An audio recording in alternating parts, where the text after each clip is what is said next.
first we need to start with a square or a rectangle. Try to make your square or rectangle medium-sized or large. If you make yours too small, your box is going to be really tricky to color and add some of that shading in that we need to make our box look more 3D. Then 3 lines on top of that square,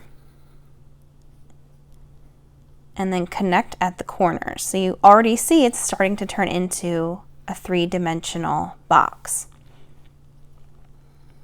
Now I'm going to draw the front flap of the box with 2 more diagonal lines and then a horizontal line to connect.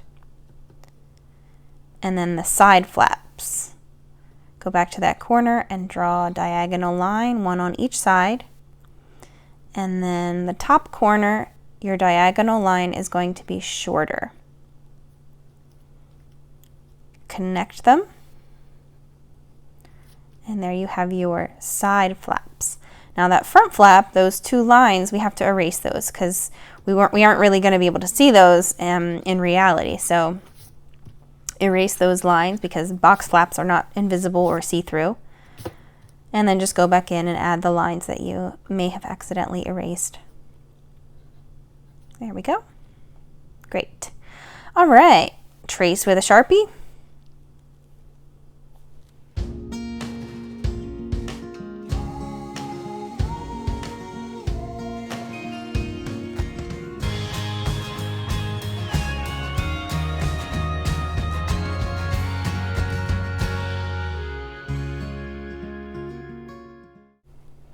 All right, now we're going to just draw the heart that was such a very famous and popular symbol of Keith Haring's artwork.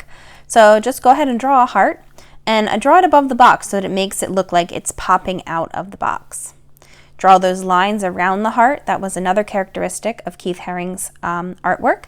And then lines to make it look like the box is moving, which was, again, another really popular characteristic of Keith Haring's work. All right, now let's talk about coloring. When you color with your brown crayon, you're going to color the box and you're going to use a very, very light amount of pressure. I'm talking super, super light because you really want that brown to be a very light brown. That way, later on, when we go to add in the shadows, you can press a little harder and it's going to be a darker brown. Really want to make sure that you press lightly when you're coloring your entire box, because if you color too dark, it's going to be harder to take that color away. But if you start out lightly, you can always add more later, which is what we're going to do when we add the shadow.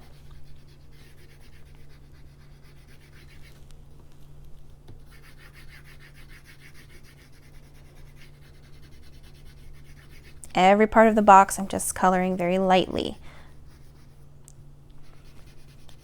Not using a lot of pressure, not pressing hard at all.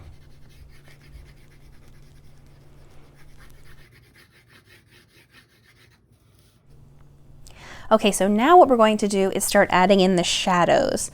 And so right underneath the box flap, the front flap, you're going to use your crayon and press hard with your crayon right underneath that flap, right underneath that line. I'm pressing hard here and you can see that it's becoming a much darker brown than the color that I originally used.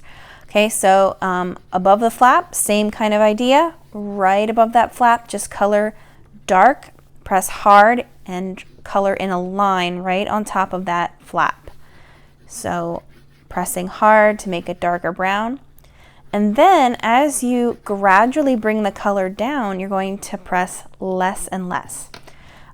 Same idea with the heart. I'm drawing a line, a circle around that highlight because that's going to remind me that when I get closer to that highlight, I need to use less pressure when I'm coloring. So any space around the heart that's not near the highlight, you can use medium pressure. And then as you get closer to that little white spot, the highlight is needs to be lighter because that's where the light is, the light source. So around that little spot, I'm coloring very lightly, not using a lot of pressure, not pressing hard at all. And then in the areas away from that highlight, I am using a little bit more pressure. As you can see, when I'm done, that heart is going to have the illusion of form.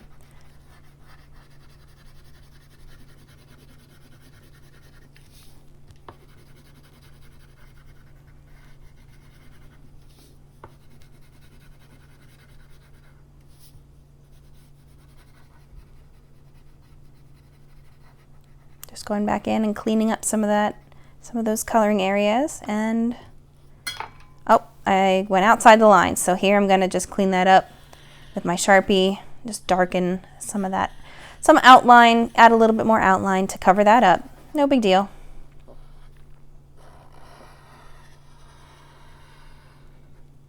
And there we go. There's my Keith Haring inspired 3-dimensional box showing value and form.